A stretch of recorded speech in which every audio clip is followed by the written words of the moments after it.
Hello and welcome to the Student Hub Live. Well, isn't this festive? This is our Christmas special. I'm Karen Foley and I'll be hosting this 2-hour special session that we're delivering today with a view to sort of allowing you to celebrate a bit of this festivity around this time of year and think about some things that OU students may be struggling with, like time management and getting those TMAs done over Christmas and all sorts of things. So we've got a really great session for you.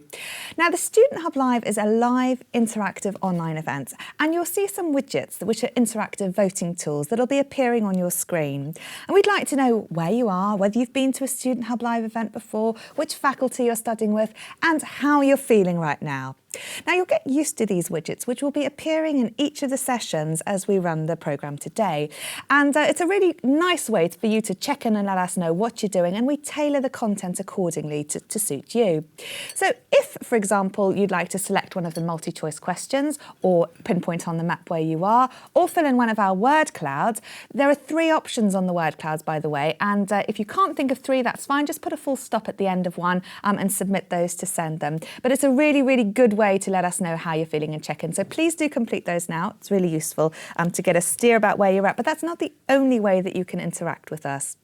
There's a watch and engage option on the website, and hopefully most of you are in that, and there you can chat. Now, HJ and Sophie are behind the chat desk, and Evan is backstage as well, as are some of the other team, to talk along with you, answer any questions. So do give us a shout out if you have any questions that they can help with, and they'll be feeding all of that chat and dialogue back into the studio with our live panel. If you aren't in the watch and engage, do that, because it's a much nicer experience, and you can also use those widgets there too. So if you aren't an OU student or you aren't in watch and engage, go back to this website, studenthubblive.kmi.open.ac.uk, click on the watch and engage option, and then you can come back in and you put your UKU, your normal student or staff login details in there, and then you can watch and engage with us. And if you aren't a current student, because everyone is welcome, you can create an account, which is quick and easy to do. There's also a frequently asked questions section on the website if you are stuck, and I hope that you found the how to use the interface guide useful as well that we've just played before the session. But people will come and drop in and out during this, and that's absolutely fine. There's also a catch-up service available if you can't stay for the full 2 hours with us. So just feel free to drop in and out as much as you want to, but most importantly, interact and let us know how you're doing. We've also got social media, so we've got a Twitter account which is being manned, which the hashtag is StudentHubLive16. And we've got an email which is also being manned, and that's @StudentHubLive. Now, I'd like to introduce our hot desk, Sophie and HJ. What a lovely festive array you have there. How are you both? Hi, very good, thank you. How are you? I'm good. You're looking absolutely fabulous in your Christmas jumpers. Oh, thank you. It's my first time this year. I've been excited. I've saved my first Christmas jumper day of the year for today, so I think it's apt. Yes, I think it's the right time of the year. It's not too early. Definitely. Yes. I mean, yours is slightly better than mine. I think you need to. I wouldn't say that, but I do. Yeah, this one. You have a trick up your sleeve. I have a trick up my sleeve with this one. I'm very excited about it. So, I've this is probably my favourite jumper. There's no way I'm ever going to beat. Not even Olaf can beat that. But yes, so loads of people chatting, and I'm really excited to talk to everyone. If you've got a fancy Christmas jumper that you want to send us in, or a picture of your Christmas tree, or festive study buddies. Festive study buddies. They've already come in. I do like a festive study buddy. Study buddy in a hat. Can't go wrong. Now, we always like to send things out to people, don't we? So what have you lined up today to post back through your lovely mailbox when people send us in these selfies? Well, we've taken on the time management and the new year. So we have a time planner here, a Student Hub Live one. It's got some Student Hub Live dates in there. So any selfies that you send through, please email them to us. It's studenthub@open.ac.uk or tweet them to us either way, and we will get those out to you. Lovely. Well, thank you very much. And it's great to see some new students here. A lot of you are doing science, and a lot of you are doing level 1. And I'm going to tell you what you have in store over the next 2 hours. So firstly, I have Matthijs Lucassen from the Department of Health and Social Care. And he is going to be talking about mental health, which is a really common issue at this time of year. And we're going to think about things that we can do to make ourselves feel better and make other people feel better as well, hopefully over the festive period and these dark winter months. Then we have Stephanie Sinclair. She's going to be talking about time management. Again, a really, really topical theme. Christmas is often a time when I think, oh, I've got 2 weeks off, there's loads I can get done. And then I come to the end of it and my to-do list isn't looking much happier. So we thought about how we can actually factor that in, because a lot of you will have TMAs that are looming in the new year. So Christmas can be a really good time to catch up and get up to speed with things. But also we can sometimes notice, in particular if you're at level 1, that sometimes TMA 3 can be a little bit harder if you're on a 60-point module than maybe TMAs 1 and 2. So Matt Staples, the chair of DD 102, Introduction to the Social Sciences, is going to come and talk to us about how to actually tackle some of those things, and also, very importantly, how you can get support over the festive period. And then it wouldn't be Christmas without a discussion of religious festivals and the role that they play in society. And so Paul-Francois Tremlett will join me and we'll be talking about all of those things also. So we've got a really lovely programme, but let's see how you're feeling, because we asked you to fill in our Wordle, in which there are 3 choices. You can still fill that in as you're going along, but let's see how everyone's doing right now. So we've got some lovely things coming up. Christmassy, motivated, busy, busy, busy. Christmas TMA results, cake, sparkly R, pensive deadlines, calm. Glad Student Hub Live is back. That's wonderful.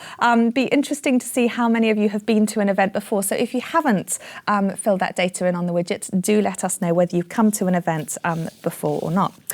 Now, before we crack on with this fabulous programme, I have some news, OK? So I'd like to talk about 2 things first. The first is the NSS, the National Student Survey, which is starting in January. Now, this is something that over 25,000, yes, 25,000 OU students are contacted to take part in this. So it's not something that everyone can do. You're actually contacted, and it's run by a market research company, Ipsos Mori, and they basically contact you via email and say, would you like to take part in this? Have either of you two done this when you were students? Yes, I've done one. I've done one as well. Oh, there we go. Yeah, I did mine last year. So Okay. the first one. I did mine a bit before that, I think. It was in the middle of my studies. So what was it like then? What happened? I got sent an email link saying that I'd been one of the chosen to do the student survey, and the survey just asks a bunch of questions like how happy are you with teaching, support, the students' union, and it could ask things whether you're happy on different scales, or there's some boxes where you can leave some comments as well. And yeah, it's a bit varied. It doesn't take too long either, which is a good thing. It does. You look at it and you think, oh gosh, it's going to be really long, but actually, because you get into it, it asks you the right questions, and you can give some comments and some feedback, and then it's sort of done within sort of 10 minutes. So yeah. Brilliant, excellent. Well, if you get contacted to do it, please do take the time to fill that in. It's also really interesting when you're studying social sciences and often doing your own research projects to see what it's like participating in someone else's research as well. I often find that quite interesting. But the NSS is really important to us as a university, and they help us understand what we're doing. And in fact, like events like the Student Hub Live have come directly from some of that feedback, where students said that they wanted more opportunities to explore their interests with other students and academics. So please do fill that in. Your feedback really is heard, and be honest. You know, if there are ideas about ways in which we can improve things, we really, really do want to know. So as I've said before, those come to you on an email, and they're through the market research company Ipsos Mori. So please do take part in that if you're asked to. Now, another thing that you can do is fill in an award if you think one of your tutors has been outstanding. So the Open University Students Association are inviting nominations for the Outstanding Tutor. And this is part of the OU's Teaching Awards. So every year we run these teaching awards, and this one is a chance for students to nominate somebody who they think has been particularly supportive and encouraging in their studies. Tutors really are important, aren't they, Sophie and HJ? And we're going to be talking to Matt Staples about the important role of the tutor, but sometimes they can seem a little bit removed, both, you know, physically, I guess, and emotionally. Have you had a tutor that's done something particularly wonderful that you might nominate? Yes, probably just putting up with me as a student would be, someone would be in line for an award for that. But one of my tutors was really brilliant, and I went to one of his tutorials, which was a little bit away from me, and I knew he was travelling on the train back to Cardiff. So I said, oh, do you mind if I join you? And perhaps you could talk through some of my TMAs with me. see what I could do overall to improve, perhaps some tips. And he did. So I sat on the train with him on the way back to Cardiff, and he kindly went through my TMAs, and we actually went for lunch after. So that was lovely. Private tutor. Yes. Brilliant. So he was absolutely brilliant tutor, and his advice really helped me get the score I got overall in that module. So I was very happy with that. Yes.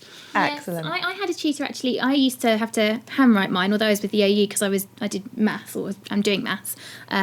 So instead of scanning them in, she actually lived sort of in between where I live now and where my dad lives. So I would drop them off on the way, so I can make sure they were delivered rather than put them in the post. And that really helped actually just secure the peace of mind that she had it in her hand before the deadline. And there was no postal errors or delays. So that was really nice. Wonderful. Well, if you have a tutor who you think has gone that extra mile above and beyond your expectations, then you can write only 300 words to sum up why your tutor's special and how they've gone the extra mile to help you. So do you feel they've demonstrated excellence in teaching? What's special about maybe the way that your tutor supports you? And also the impact of that behaviour on your work. So if you think you'd like to nominate your tutor for that, then send an email with outstanding tutor to usa@open.ac.uk. We'll put that link in the resources page of the website, and we will also put it in the chat box. Now, that is due by the 10th of January, so that could go on your Christmas to-do list if you feel like nominating somebody for that. And those are all going to be presented at the OU's birthday, which is Charter Day, which is in April. So we look forward to hearing you from that. Right, that's all the news. I'm going to welcome our first guest. Matthijs, welcome to the studio. And I'm delighted to see you brought a big sack of presents. I did. I got a special Santa sack. Because we're going to be talking about giving, aren't we, as part of mental health? So I think Yeah. that's really, really lovely. Yeah. Good, excellent.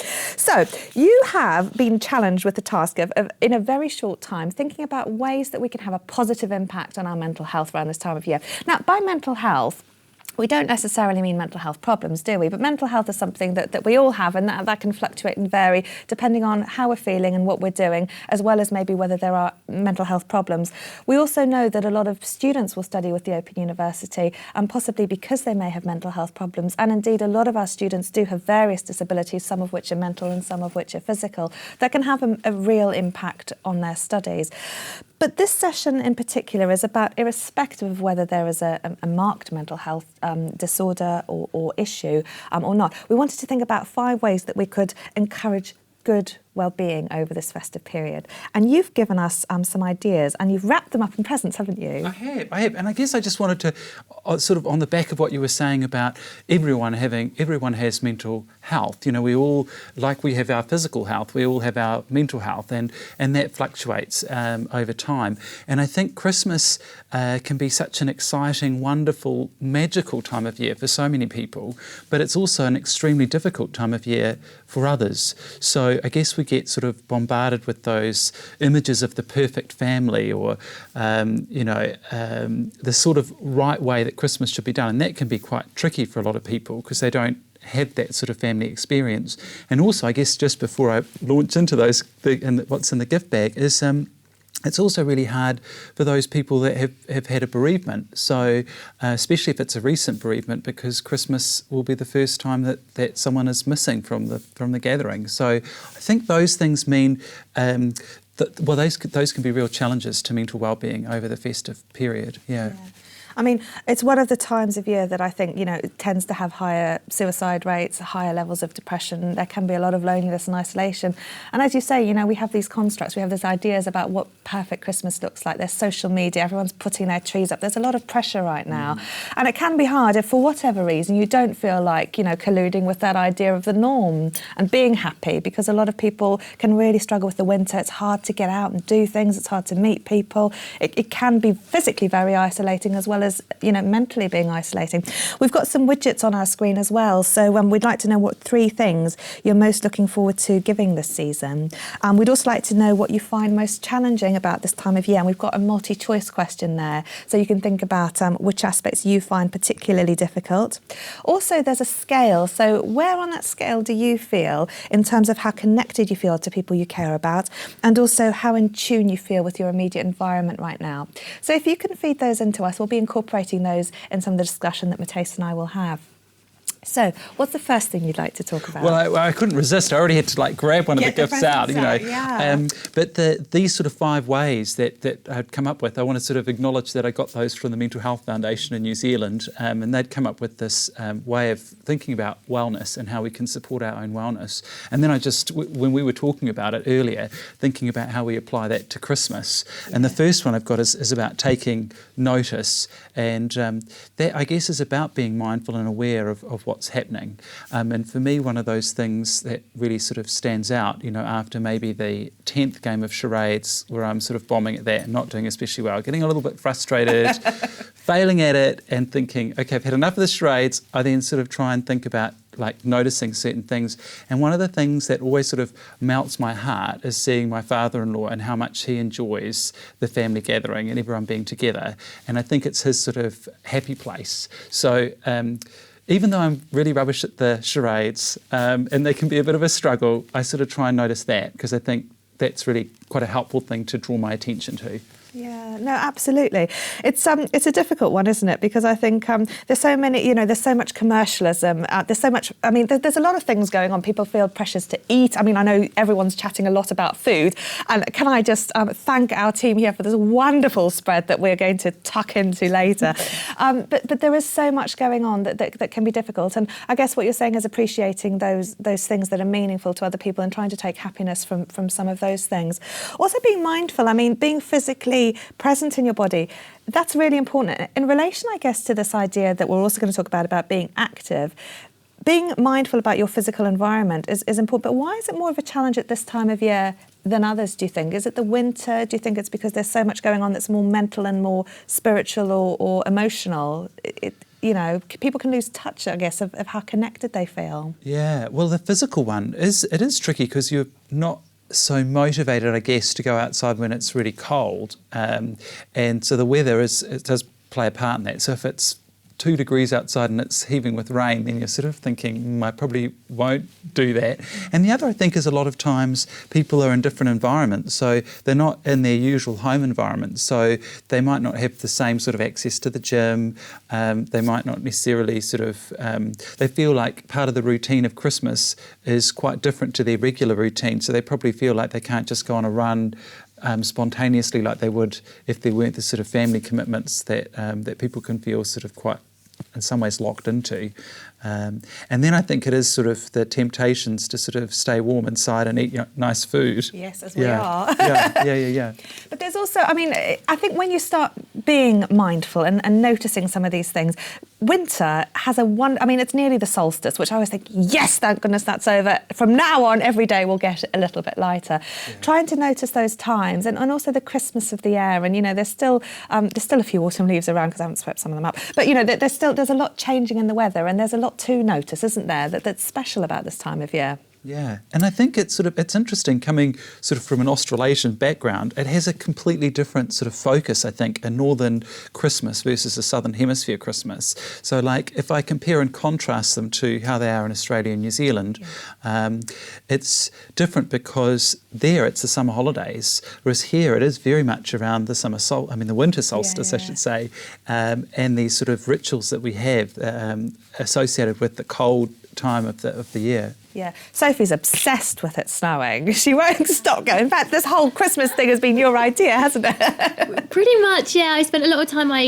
doing the decorations and I do enjoy Christmas. So what are people saying? Because you've got on your social media board, we've got some ideas and we want to try and pull some of the ways that people are relating to some of these things. What's, apart from food, which I do appreciate as a very, sensible topic, what else is going on in terms of some of the things that people are talking about in relation to Mateisa's ideas? So we've had a lot of people coming back actually about the tutors and how their tutors have been very helpful. And Helen's mentioned the student advisors, and I think it's very important that people feel they can contact not just their tutors, but the student support teams. There are loads of different people, USA, for example. There are loads of forums and groups that the OU, give you access to, and I think it's helpful for people at this time of year specifically to feel included. So I definitely like the idea of talking to as many people as possible, student support teams, all sorts. So that was Helen. So anything else? I'm getting a bit distracted with people talking about snow and food. So And Doctor this is what we did talk about New Year's resolution. So perhaps mine should be more focused. Yeah, we did get a Doctor Who Christmas decoration sent in as well, so I don't think that's really helped you. No. I'm surprised no one's talking about Star Wars yet, to be completely honest. With that lovely starry screen and the imminent release. Yes, and Paul Francois Tremlett, for those of you who've watched previous Student Hub Lives before, and if you haven't, you might want to watch that. He's done sessions on, is Star Wars a new religion? So that's quite a hot topic for him, and I imagine he'll want to be talking about Star Wars later as well, just to throw a spanner in the works. But we've asked you to feedback on our widgets, and one of the things that you've said you're really struggling with about being most active this time of year is feeling motivated. So about half of you are struggling with that side of things. Maybe that's why there's some focus on making New Year's resolutions, etc. But it can be difficult, can't it, Matthias, to feel motivated? Oh, definitely, yeah. And I think the thing is that we sort of want to balance the sort of activity with some relaxation as well. So it's a sort of, I think, with the pressures of the festive season as well as the pressures of study and all the other commitments, it can, you can just feel overwhelmed. Because they're saying time is the next best problem. So it's that balance, isn't it? What to do with the limited time that you've got. Okay, so what's the next of the ideas that we're going to focus on now? Well, the next is about gifts and giving. Yeah.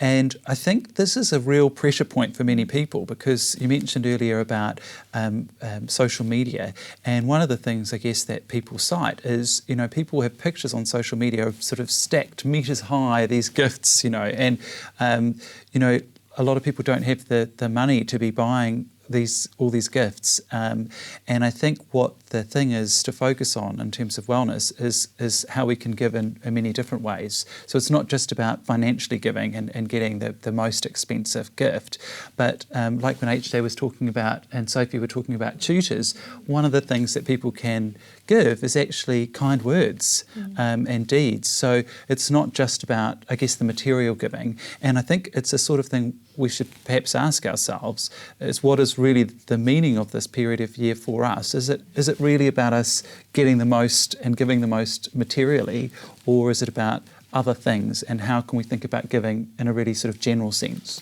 Well, let's see what everyone said, Matthias, because we asked what 3 things, including gifts, people would like to, are most looking forward to giving this festive season. So let's see what you said.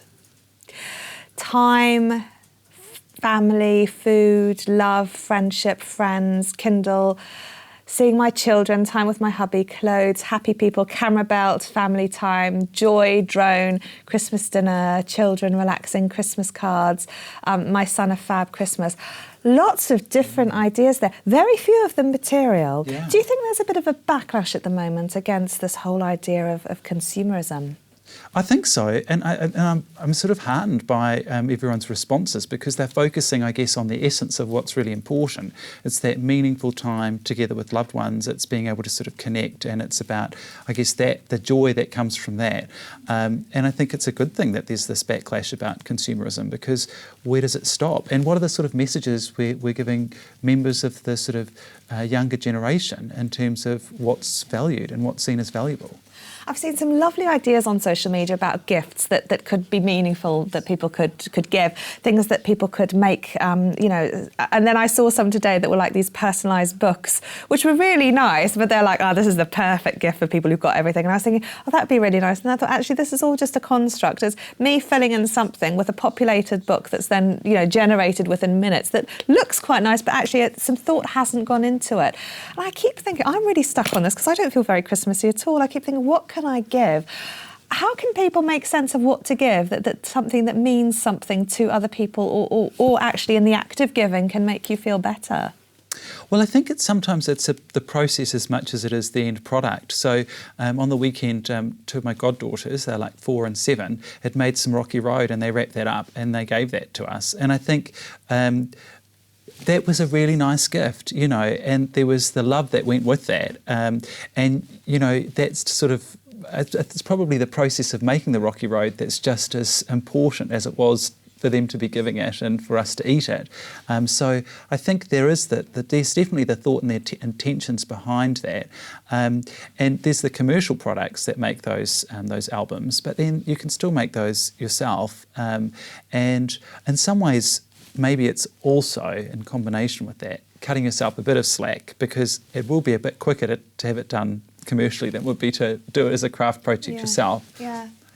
But there is this pressure still that one has to deliver on the Christmas Day gifts and a lot going on. I mean, it can be quite stressful, can't it, thinking, am I going to perform? You know, we're asked to ultimately fulfil a role, aren't we? Give something, receive something, be happy with it, you know, give something appropriate and nice. There's a lot of pressure. What advice would you give people? I mean, you're starting to say be realistic and things, but what advice could you give people about the pressure around the giving?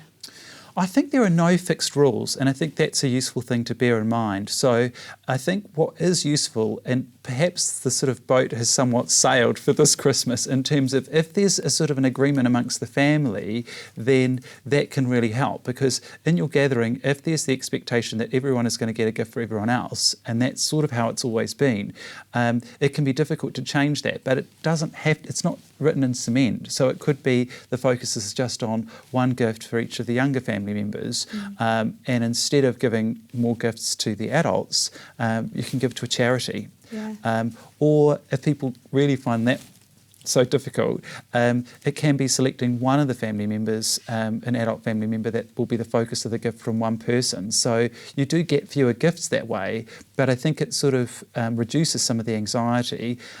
Loads of families do this, so it's not like I'm suggesting anything really revolutionary. I think the thing at the back of your mind is there's nothing set in cement about this. We can do it slightly differently.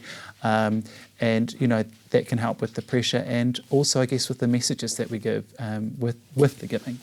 It's something I'm going to be talking to Paul later about, is this whole idea of rules and enacting things. But I guess what you're saying, it sort of strikes me that we perform these things, and rules can both hinder and also help us. So if we make rules and if we explain what the norms are, or maybe reevaluate the usefulness of some of those rules, like buy everyone everything, or, you know, people do change those, and then that can be a way of, I guess, managing things. So it'd be interesting to see what your rules are about your Christmas, and whether those help you. If any ideas that you've got, in particular, any really thoughtful gift ideas that we can potentially steal for some ideas would be great to know about. So we'll come to the social media desk in a minute and see what you've been talking about there in terms of really thoughtful, meaningful gifts that you're both looking forward to giving as well as receiving.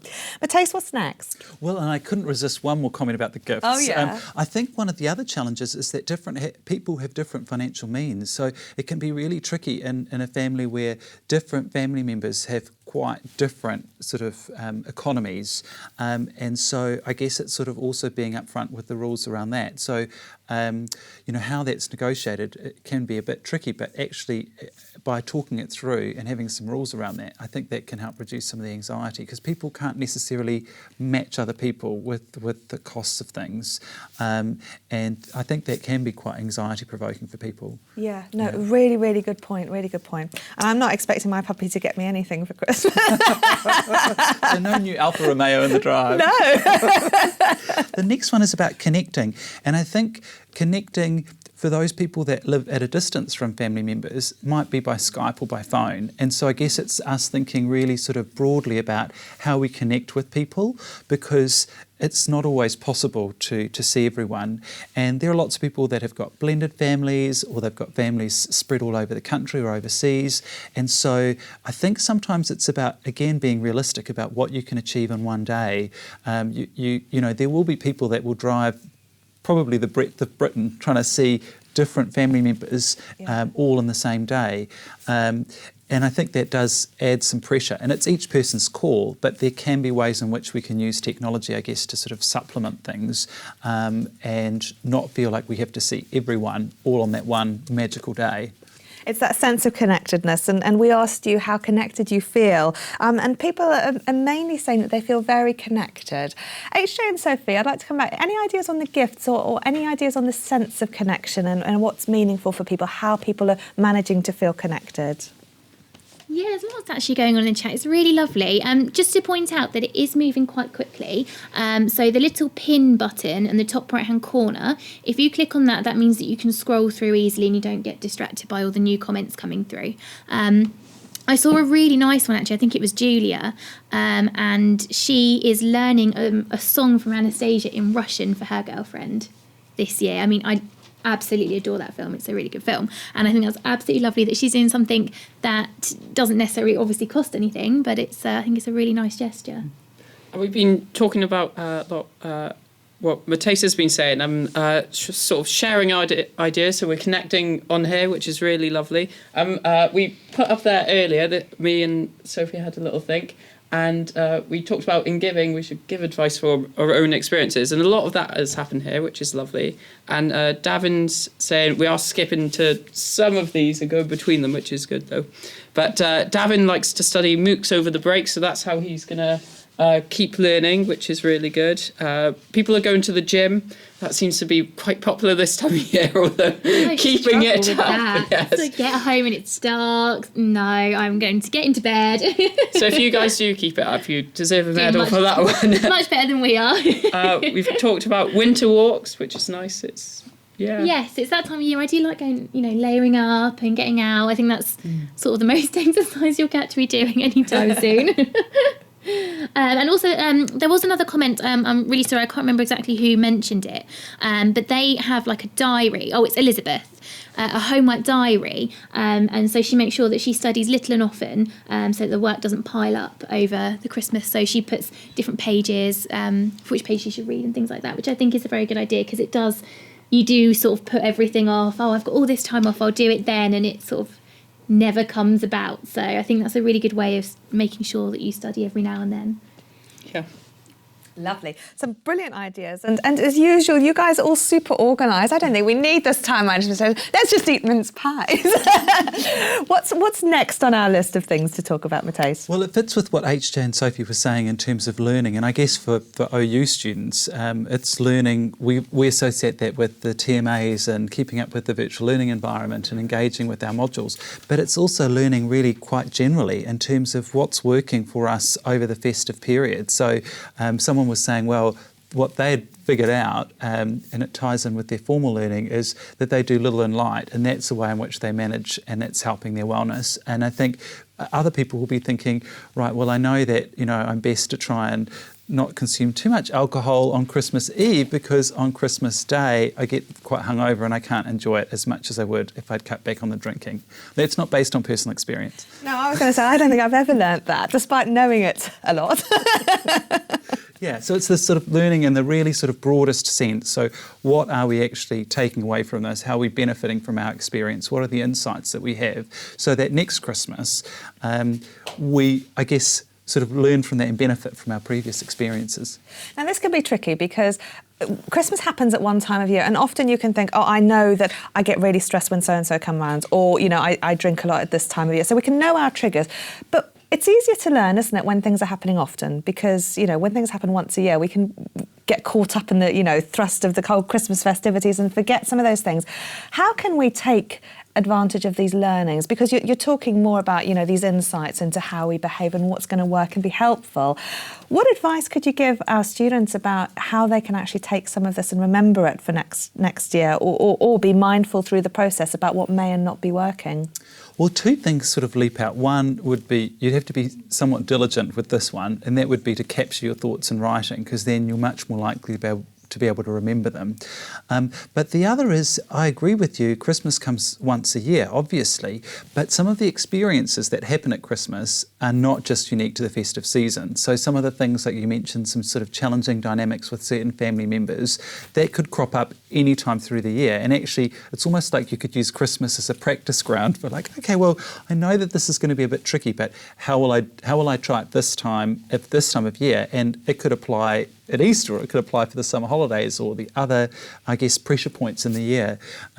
So for those people that are less diligent writing things down, they probably will get a chance to practice some of those skills and apply their learning, very general learning, throughout the year.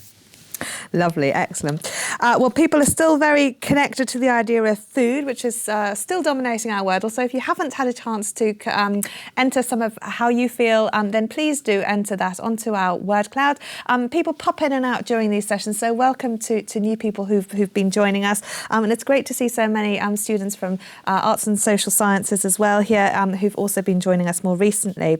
We've been asking people how in tune they feel with their immediate environment, and people are saying that they feel very in tune with things, and I don't know whether that's a result of having the chance to sit down and reflect on things, or whether, as I say, they're just a very diligent bunch out there, Matthijs. Why is it so important to be feeling in tune and being, I guess, in your body, being active, that sort of thing? I think being aware of your own state helps you sort of anticipate, I guess, some of your emotions and some of your behaviours as well, because if you can already feel like, okay, I'm feeling like I'm on a low ebb, then by identifying that you can start to sort of address that issue. Or say, for example, you might notice you're getting more anxious or distressed about something. Picking that up is the first step towards doing something about it. So, the common strategy is then to control your breathing and to slow it right down. But for controlled breathing or relaxation to work, you have to realise that you're in a distressed state to begin with. And I think we can learn things from little kids, because you also said about, I guess, being aware of the environment. Really small children, Christmas is either now or not now. And so we can all benefit from that, I think. They don't think so much about, it's 10 sleeps to go, some of them do, but that it's not now or it is now. And then when they're in that moment, I guess we can, by recognising their joy, because most kids do find it really joyful, it rubs off on us, and we can sort of see how they are very much in the moment, and we benefit from their sort of, I guess, awareness of what's happening. And their pleasure in so much of this as well. And it's beautiful to see the children at this time of year, the wonder and awe of things, the lights coming on. And actually, when you do look around you, there is so much to be mindful of and thankful for. But being active is the last one we want to talk about, isn't it? Yeah, and different people, I guess, will relate to these 5 different ways of well-being more so than others. Like, this is the one I probably struggle with the most, because I'm not really massively into going to the gym or exercising a lot, but it's still one to be really aware of, because if you're going to spend 3 or 4 days indoors all sort of together, you sort of get cabin fever in a way. So it is quite useful to do like what Sophie, I think, was suggesting around, wrapping up warm and going for that walk, because getting some fresh air and even a sort of 20-minute walk can really sort of help reset things, and to sort of help with a little bit of physical exercise, because we know that physical exercise helps our mood. Yeah, I mean, fundamentally we know that, but it's cold and chilly outside, and sometimes we can struggle with that motivation to go and do something. I often, it's when I notice too late, and my husband will be like, right, you're out for a run, because, you start to feel low, and then you realise you've been indoors for a few days and this, that and the other. And it can give you such a great sense of perspective, but sometimes getting motivated, which wasn't an issue, to be fair, people were really struggling with too much, but being motivated to actually go out and do exercise can be hard. Sophie and HJ, what are some of the tips that people have been giving? Because a lot of people have mentioned that they do like going out, they do go for walks, they do go to the gym around this time of year. How do people do it? I think one of the themes that is coming out is that people do it like in little bits. They don't push themselves to do something big straight away and sort of build it up and get into habits, which I think is really good. Because if I'm faced with something like, this year I'm going to go to the gym for 3 hours a day, it's not going to happen. But doing little things and building it up, like going for walks. I think Robert said, it might be Robert, that he's brought a new bike to start doing stuff, so that's really good. A lot of people are talking about like exercising at home, for example. You don't necessarily have to go to the gym. Davin's just bought himself a treadmill. So that's just arrived today, so that will help him. But you don't necessarily have to, like you say, you can just go for a walk. It doesn't mean you have to go to the gym or do anything, massively strenuous. Even just a walk is good to clear your head and things like that. So, yeah. You can even do things, I've seen some of these places where you can borrow people's dogs, because, going for a walk with a dog is I think is a really, really good fun thing to do. Walking with friends and this, that and the other, you can chat and enjoy the weather. It's a nice way of getting out and doing things maybe a bit different. Brilliant. Matthijs, that's nearly all we've got time for today. So what would be your take-home message, I guess, in terms of saying, these are 5 ways we've looked at in terms of mental health. You've said everyone is really different and people will have really different takes on some of these aspects. What would be the one thing that you would wish well for our people watching today? I think one is probably, be kind to yourself, because I think we can be tough on ourselves, the expectations that we set. So don't be too rough on yourself. And the other is to try and enjoy as much of it as you can. It might not be all entirely joyful, and we just probably need to accept that there's going to be times when there'll be frustrations, and you want to sort of push everyone out the door and say, okay, enough, you can head off now, I've had my 30 minutes with you and that's enough. But to sort of be kind to ourselves, and to just look out for the joyful bits, and perhaps sort of try and not attend too much to the challenging stuff. Brilliant. Matthias, thank you very much. Let's pull a cracker to celebrate. Oh, I want a hat. Okay, I'm not going to wear the hat. There's going to be no hats going on today, I don't think. I hate these Christmas hats. Can we read the joke out? Why did the golfer use 2 pairs of trousers? Oh, I don't know. Oh, this is really bad. I'm not sure we will read it. In case he got a hole in one. We don't even have any sound effects to go. Anyway, Matthias, thank you so much for joining us. That's been some brilliant advice there. And also thank you at home for sharing a lot of that advice. You're all super organised, and it seems like you're all on the right track with things. So we're going to have a little chat with HJ and Sophie, and our next session we're going to take a focused look at time management and how to tackle some of these issues over the festive period. Now, Matthias has put some brilliant resources on the website, so you can take a look at those as well. And those are things from OpenLearn. So there's lots and lots of different bits and bobs that you can take a look at if you go to the resources page on the Student Hub Live website. Sophie and HJ, I see you've got your lights, Sophie. They're very, very festive. Yes, thank you very much. I do. So what other things are people talking about right now? How's everyone feeling? Everyone seems to be really cheerful. We've just had a lovely picture. She's put my snowflakes to shame. Hopefully we'll get this printed off soon. It's from Laura, and it's amazing. I mean, I am quite upset that I didn't think of that myself. So hopefully, thank you so much to everyone who has sent us some photos. We have got quite a few, and we'll try and get those printed out as soon as possible so that we can pop them on our tree. And we've had some more comments about Matthias's session, and Sylvia's been very studious, and she's doing her TMAs over the break, so that's definitely well done for that. And she says she gets a lot of great support from her tutor as well, so perhaps she'll nominate her tutor for that award. Yes, there's lots of good feedback on the tutor support and the student support teams, which is really nice to have. So that's really lovely. And Stuart's deciding he's going to treat himself this Christmas to a roast fillet of beef. So that's lovely. And we did have some more Christmas cracker jokes, but they're just too painful to read out. We did notice as well the word or widget, the widget about what people are most looking forward to. Food was the biggest one. I don't think we can expect any different, to be honest. It seems to be a trend. It's finally one time of year I think it's completely socially acceptable to both consume and talk about a large amount of food. And hey, isn't our cake brilliant? This is an Italian breakfast bread. Wouldn't that be lovely to have? I think everyone should have that for breakfast on Christmas Day. It looks absolutely magnificent. And of course, all the mulled wine and mince pies and all these yummy, yummy things. It's a very nice time of year. I've just been doing the register, actually, and seeing who's here. It's great to see Libby, Julia, Robert, Dawn, Stuart, Vader, Laura, Dave, Helen, Vin, Paul, Catherine, Jordan, Amanda, Nicola, Lee, Dee, Alison, Ian, Holly, Chantel, Davin. So many of you, and so many regular people back again. So it's brilliant that you've come. And also welcome to new people who haven't been before. As you may well not know, this is an online interactive event. So if you aren't using the Watch and Engage option, come back to the studenthubליve.kmi.open.ac website, and you can reconnect there with your student or staff ID. And if you don't have an account, you can just get a visitor account, which is very, very quick and easy to do. Okay, so our next session is going to look at time management, and I'm joined by Stephanie Sinclair. Stephanie, thank you for coming to talk to us about this today.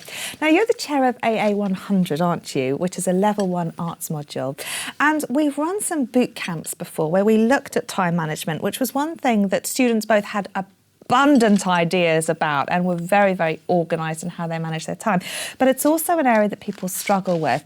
And in particular, as I was saying earlier, over the Christmas break, there can seem like there's an expanse of time where you could potentially catch up on things. But also time can move very quickly when you've got guests dropping in and out. So it's a time where time is quite fluid and maybe isn't quite as easy to manage as it might be at other times of year when the weeks are more categorical. So you'll see some widgets coming up on your screens at home. We'd like to know how confident you are in planning your time. How likely is it then that you will stick to that plan? What are some of the barriers to managing your time? Now that's a Wordle, and as I said earlier, for those of you who have been watching, there are 3 options there. If you can't think of 3, if you can just think of 1 or 2, just put a full stop in the other boxes and then you can submit those. And which skill could help you most with effective time management? And there are a range there, such as setting expectations, breaking down and prioritising tasks, setting boundaries with people around you, finding extra hours in the day, and avoiding distractions. Procrastination obviously being a key theme at the Student Hub Live. So Stephanie, thank you for coming and talking to us about this today. It's a key issue. Why would you say that it's so relevant right now for students? For the very reasons you just mentioned before, that it's Christmas is a very busy time, or the festive season is a very busy time, and for A100 we've got an assignment straight afterwards. So I think people are struggling to manage different commitments. Yes.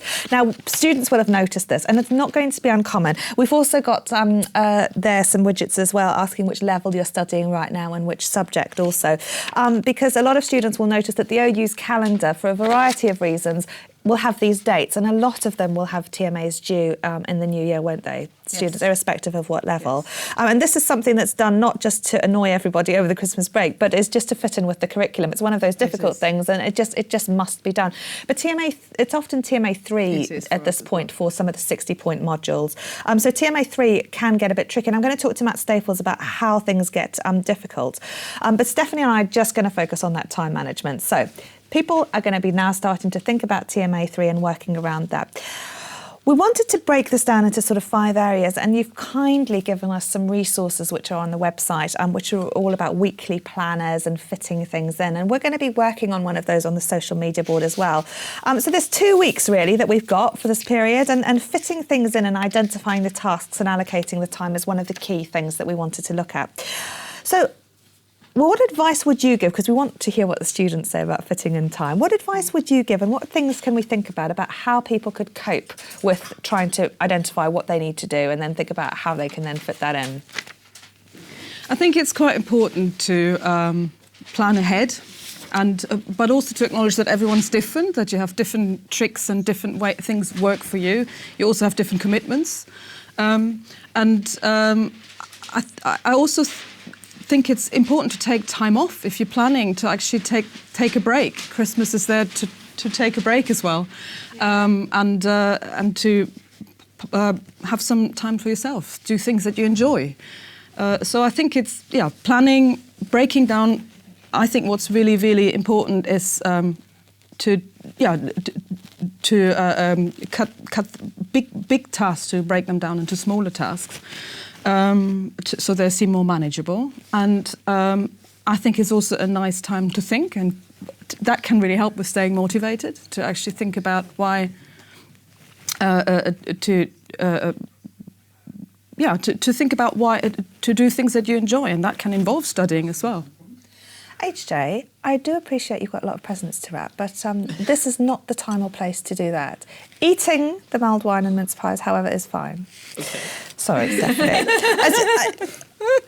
Always trying to multitask that boy. But I'm sure it's for me, so it's fine. Stephanie, people are saying that motivation is one of the key areas they struggle with around this time. And you've mentioned some really, really interesting points about fitting it in, taking time off. Yeah. What would you say to students? I mean, they have to do a lot of these TMAs. It's just something that has to be done, and they may not want to do it. How important is it to feel motivated and to feel like, right, I'm now in the zone and I'm going to do TMA 03 and that's that? How important is motivation, being genuinely happy with feeling motivated about things? Or do you need to be motivated to do a task and break it down?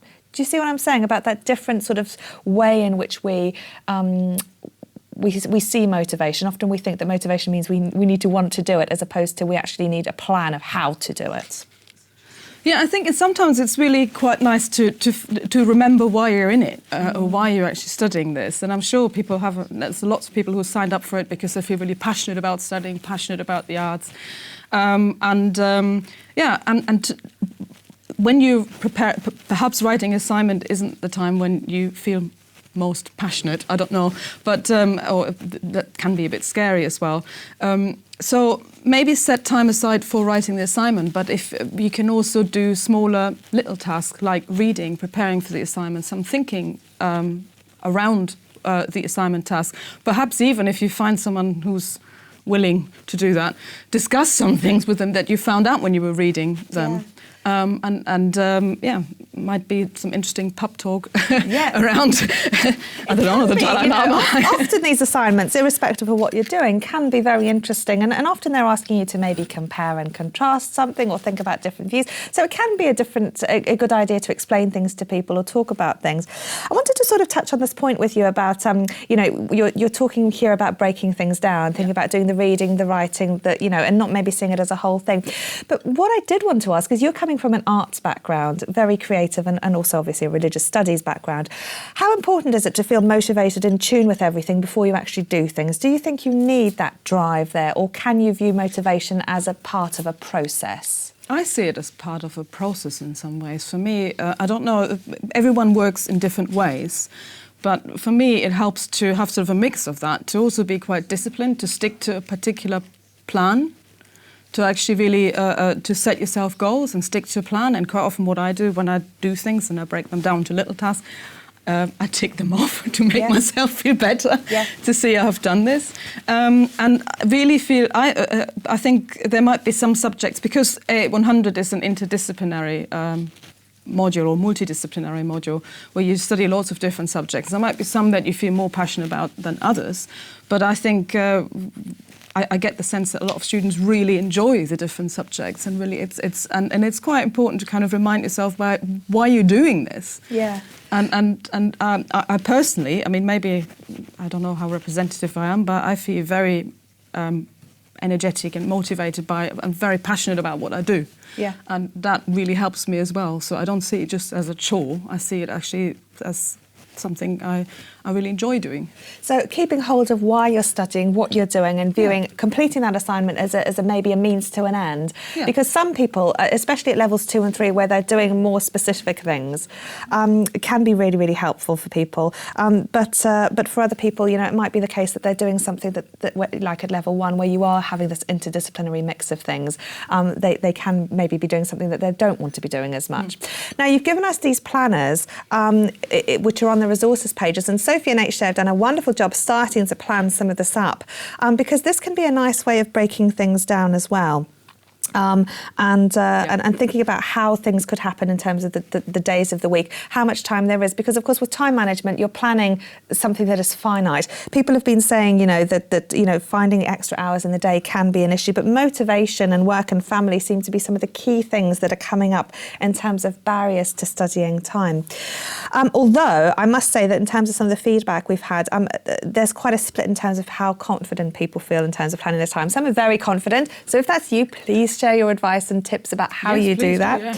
And a few of you not very confident at all about that. And I wonder whether that's maybe related to the likelihood of sticking to plans, because I can do these plans. Yeah, no. Very easy. I love doing the plans, but sticking with them is another matter, isn't it? But I think also, especially if you're very, very busy. I mean, for me, the older I got, and I've got 3 kids myself as well, it's kind of the more I've got to do, the more I actually stuck to the plan. It's really strange because you have to. There isn't the luxury of kind of moving things around sometimes. So it's really important to as I said, everyone's different, but I think to sometimes just say this is my time and actually set this aside, and I need this. Yeah. And no, absolutely. But I mean, procrastination's a word that's coming up a lot in the chat. I assume, HJ, you're leading that whole discussion and possibly telling people how not to procrastinate. I'm sort of probably the worst person in the world for procrastination. I would appreciate... You're not, because I talk to you about these plans and you always you have a wonderful way actually of breaking things down into tasks, because I'll look at something and go, I need to do this, whereas you'll look at it and you'll have broken it all down and into these times. How do you do one of these time planner things then? I think, well, it depends. I'm good at the planning stage. I'm very good at that. So I do like to break things down and plan my time and plan extra time while I'm doing things. Because I think Sylvia says when in the morning she likes to go for walks to actually think about what she's going to do. And I think that's really good. And I think planning in thinking time is a really good tip. I like that. But sometimes when it comes to actually doing it, that's where I struggle, the implementation.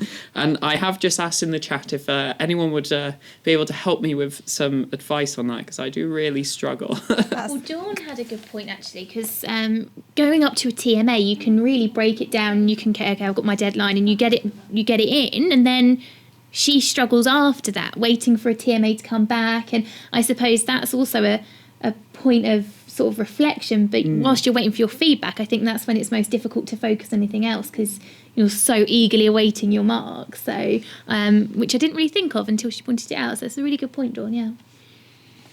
I think also sometimes, even if it feels like procrastination, I don't want to, advocate it, but I think it is actually part of the process as well, because quite often you're thinking about things, you are mulling it over, so it's not coming out because it's somewhere. Quite often when I'm really stuck, one of the best things to do is to go for a walk or have a bath or do something that has nothing to do with study or work. And then all of a sudden I have got, and I can see it. I was really stuck before, and then all of a sudden I can see what I need to do, or I have an idea of how I can get round an issue or problem. So that's why I always carry, and I was going to take it with me, I've forgotten it now. I've always have a notebook with me in my handbag or in my backpack, a little notebook. So sometimes ideas come at the strangest moment, when I think about something or I'm digesting things I've read, and I write them down. And I think it's very handy. Just it's a way of processing thoughts, and that works for me. And I think taking time off is really important to give your brain some breathing space. Yeah. No, it is, isn't it? And I think once you sort of start looking at your week, I mean, I like thinking very visually in terms of carving time off. And I think if you can appreciate, I am going to relax now, or I'm going to spend time with my family, or I'm going to do X, Y, or Z now, you can see then where you're going to put the study and when you're going to be working, and how you balance your time out, so that you can allow yourself that space, because sometimes that can be quite hard for people to think, I'm stuck, I'm going for a walk or whatever, but what then? How can I then come back, and how can I then carve out or reallocate, even if that's part of your work time that you feel stuck during and you think I need time out, how can you then reallocate your time? So I wonder what sort of advice you've got in terms of how you might then carve up your time. Do you think about it on a planner like this? I mean, we've had some ideas about writing notes underneath. Do you carve things out in terms of colour coding things that are, related to work or play? What are some of the ideas that people are having? Sophie? Put a really good question in, actually, asking if people can give one word that would help you to study and become motivated. And that sort of made me think, when I was back in first year, I did almost like a Wordle, but some pictures and some words of things that I wanted to achieve. And that really helped motivate me and break things down, because then once you've got that little idea of how you want to be, you've got the motivation to actually say, okay, maybe I'll do a little bit here and a little bit there. So people that have come back to Tony are, Dawn has said the word future, and Catherine has said graduation. So that's a really nice. And Ruth has actually said failure as a motivational word. So I think motivation is really important this time of year, because you do sort of lag behind and things, and it does feel cold and quite down, but motivation is the key. That's a brilliant idea. Thank you, Tony, for doing that. Stephanie, what are your thoughts? Yeah, I think failure is an interesting one. I think in some ways, I suppose they were saying that as a fear of failure, but I think also failure is always really important as well as a learning point, that you can I always see this as even if things don't quite work out, even if a plan doesn't work out as you expect it to, don't spend time freaking out about it. Try not to, but actually move on. And it's not so much about, even if you have a perfect idea or plan or an assignment that hasn't gone quite to plan, don't get stuck in sort of looking back and feeling bad about what you haven't done. Really look forward and think what you can learn from it. It's difficult, isn't it? It's something I'm going to be talking to Matt about, is working on feedback and using that. But so many students, I'm very conscious, view grades as a trajectory. I got this percent, then I got this percent, now I've gone down, therefore that is a deterioration. And also this idea that we were talking about I haven't got my results back yet, so I can't work on the next assignment. And often they're completely unrelated. TMA2 will be focusing on something completely different to TMA3. And it's about reframing, what is this assignment actually asking me to deliver? And therefore, how can I say how well I've done it? Is this about essay writing for the first time? Therefore, should I view it in terms of my referencing? Well, maybe a little bit. But, what is the task? And then how does that relate to what I'm actually being able to do? But that, as you say, is very difficult. For students to keep that in mind, to not just say, well, I'm doing better or worse, and not just looking at the negatives, but to be mindful about what the task is and thinking about how well they're doing in the scheme of things. Yes, I think it's also about learning from the experience always and kind of taking things forward and really looking ahead. I mean, in some ways you need to look backwards to kind of reflect on what you might change, perhaps, but and also be proud of your achievements. I think every achievement, I find that's why I'm saying the ticking, even if you have managed to get anything done, perhaps the trick is to break it down into really small tasks that you can tick off. Yes, well, this is an interesting one, and I'm glad you've mentioned it, because apart from avoiding distractions, which is the key thing, which I think, let's be honest, that is difficult, especially at this time of year, students are saying that the next most important skill that they could do is breaking down and prioritising tasks. Yeah. Now, we've mentioned that there's some things like thinking, which are priorities. What advice would you give in terms of how to prioritise tasks and how to break down a TMA, which most students view as writing the TMA as the task? How could they actually start breaking down? You mentioned reading, preparatory work, maybe essay planning, those sorts of aspects that all combine to deliver the TMA.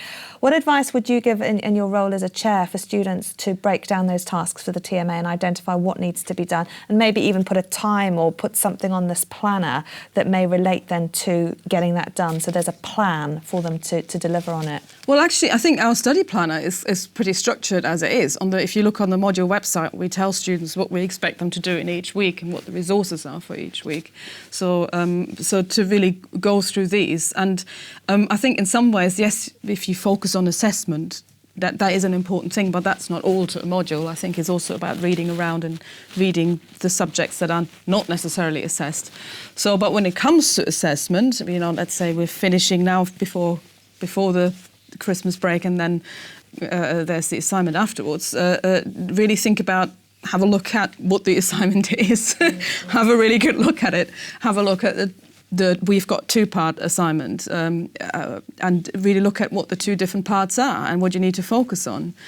Possibly read those sections again, have a think about what kind of skills are required there, and really have a really good look at the guidance notes in the assignment book as well, to tell you what's expected. And also be aware that obviously over Christmas tutors take Christmas time off, so if you have perhaps, it's really, set, if you have questions, ask them early enough. But well, I'm going to ask Matt all about that, who's coming up next. And just before I finish, are there any burning questions? Because I want to ask Stephanie something as well. So are there any burning questions that you want to raise? I think we got loads of good stuff from the session. People say they got loads of stuff to do, and some of the things that we want to know, we got a few questions, so maybe we could quickly tackle them. Richard would like tips for finding suitable study buddies. Sarah finds it difficult to plan with other commitments, work, family life, and chronic illness, which can be a barrier to returning to study. And a question about being nervous about getting TMA feedback, how to deal with that as well. So what do we think about those points? Okay, well, we'll leave the TMA feedback for Matt, because I'm going to talk to him a lot about all of that. But what are some of your thoughts about those other areas, Stephanie? there were a number of different things. In terms of finding a study buddy, I think that's a really good idea if you can do this. The easiest way is to come to a face-to-face tutorial and meet up with students. And in my experience, I have tutored as well for many years, and you have groups of people who've followed each other throughout several modules, and that always seems to work very nicely if you're lucky enough to find someone like-minded. Obviously, you're not allowed to copy from each other, but it's really helpful to have someone else to Would you be able to say, put on your tutor group forum, for example? Yes. Does anyone want to talk through things? Yes, Could and I people think put that actually out? the tutor group forum, if you can't come to a face-to-face event, or if you want to reach people who can't go there because there's many others out there, go perhaps to your tutor group forum. It might also be worth approaching your tutor who can help you get in touch with other people. Yeah. Because the problem is that obviously, sharing out addresses is perhaps a bit of an issue. But the tutor group forum is a really good starting point, I would say, to say, Brilliant. hey, I'm looking for someone, would anyone else be interested? And that they're likely to be near you as well, if they're in the same tutor group. Absolutely. So there's loads of ways you can do things. Get in touch with your tutor, post a note on the tutor group forum about ways of doing things. But ultimately, it doesn't have to be a formal thing, does it? You can just hook up with someone, be on the phone. You can be on the phone once or every week. It doesn't need to be something set up. You can just meet other students and maybe even at the Student Hub Live as well. Although we can't give emails on the chat, but we do have a forum and we do have an email address. So you can always drop us an email. If you'd like to study with somebody, let us know which module you're with. And we can see if there are any other students who would also like to study with you too. And it's really quite useful as well to I mean, there might be the odd person who's kind of, there might be some people who are like three chapters ahead of you. But I think what's much more common is you find someone else who go like, oh, I have so much to do, how am I going to cope? And you'll see that others are in very similar situations and deal with very similar issues. You're not alone. I think that's really, really useful to know. I mean, I find it helpful because to realise that you're not on your own dealing with these issues. Absolutely. No. Stephanie, thank you so much. That's all we've got time for in this short session. As usual, with every time management session, we run out of time. But thank you for bringing all your advice and for giving us a space to talk about this. And if you'd like to see some of the resources that Stephanie's put on the website, we've got the AA100 planner on there, a section of it which gives you some really good ideas about breaking things down in terms of weekly tasks, etc. And I'm sure we'll keep this conversation going throughout the chat. So Stephanie, thank you very much for joining me today. Before we get Matt on to talk about all of these issues around feedback and when TMAs are getting more difficult, I'd like to see, Sophie and HJ, whether there are any other tips and things that people have come up with in terms of how to manage their time over the Christmas break. Yes, there's some really good ones actually. I really liked Ben's, and he goes on to say he's heard about a general rule, and you commit to the first 3 minutes. And then after 3 minutes, if you still aren't ready for it, then you can go away. But generally, the first 3 minutes gets you into it and then you keep on going. And he's applied that to his studies and he's actually upped it to 5 minutes. So he'll do 5 minutes when he's really not feeling like studying, really just wants to lie in bed, does 5 minutes. And then after that, if he's still not up for it, he goes to bed. But then it hopefully gets him into the swing of things, which is a really good idea, actually. I really like that one. So thank you very much, Ben. And we've got some nice chat leading into this session about a lot of people are refreshing their computers over and over again, waiting for TMA results. And we're talking about some of the harder TMAs that come up and how talking to tutors and how we can break them down. So this session will definitely be, everyone's looking forward to this one, and hopefully we'll get loads of questions answered with this one. Brilliant, that's lovely. Well, we've been enjoying our festive supplies here. What are you eating at home? Are you eating? It's around lunchtime now, so I expect everyone's having a few bits to eat. These mince pies are going down very well, I can tell you, and so is the mulled wine, which is nice. But we're only allowed very small glasses for those of us who are teaching later. So I'm welcomed now, I'm going to welcome even Matt Staples. Thank you for coming, Matt. Now, you've been in a meeting this morning, haven't you? You've been doing resits, haven't you? Yes, I've been doing a resit award board, yeah. Lovely. So those students who maybe didn't do quite as well as they wanted, first time round they've been given another opportunity, using the feedback they've got from their tutors, and pretty much passes all the way through, which is great. Brilliant. Oh, excellent. So That's wonderful. Because you're the module chair now of DD 102. That's right, yeah. And we were talking a little bit before about failure. And some students forget that, of course, you know, sometimes you don't pass things and you can go back and redo it, and that can be a really productive learning experience. Yeah. And what's this you've brought with you, Matt? Is this your mulled wine glass? Yes, that's right, yeah. Oh, right. Yeah, it's not quite, I'm hoping somebody's going to come and fill it up in a minute. So, but yes, well, we're only allowed small bits for those of us who are teaching later, but it's a nice try. Well done. Now, I wanted to talk to you, Matt, about studying over Christmas because we've been talking a little bit about managing time. Students have been saying that, finding distractions, carving out time can be difficult, but there are some very organised students out there. Now, coupled with all of this going on, for a lot of our students is this increasing complexity. Yep. So they've done often TMAs 1 and 2. And by the way, as well, you'll see a new lot of widgets coming up on your screen. So these interactive voting tools, we'd like to know if you've got a TMA due in January, what subjects you're studying, what levels, and which issues from our multi-choice questions are most relevant. And also, if you reread your assignment feedback, please be honest with that one before you start working on your next assignment. So they've done TMAs 1 and 2 often on the 60-point modules, and then they'll think that was all very nice and easy, especially if they're doing DD 102.